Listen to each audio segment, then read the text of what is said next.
Fishnet Bible Stories proudly presents In the Beginning.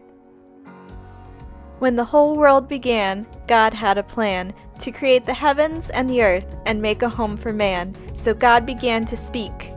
Let there be light! Darkness disappeared and all became bright.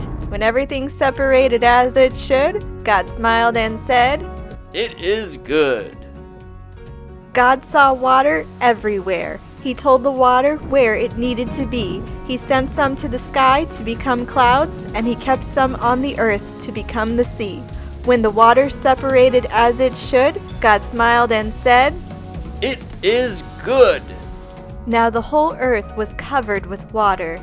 God told the water to move back. Land appeared with trees and plants of many colors, with vegetables, fruits, and nuts to crack. When everything separated as it should, God smiled and said, It is good.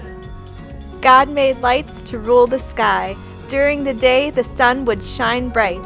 At night the stars would sprinkle the sky, and the moon ruled the darkness and gave the land light. When everything shone where it should, God smiled and said, It is good.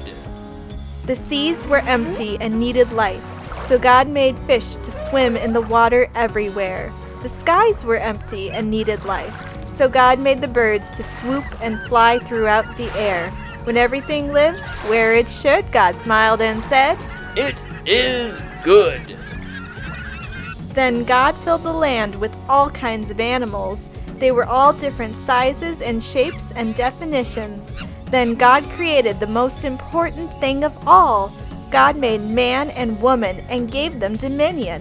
When everyone lived where they should, God smiled and said, It is good. Then God looked over all his creation. He admired the heavens, the land, and the seas.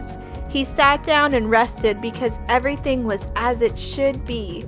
God smiled and said, It is good. Thanks for watching. To see more videos, check out our playlists. This is a new series we're starting on the book of Genesis. To keep updated, hit subscribe and hit the bell icon. Thanks. Have a great day. Bye.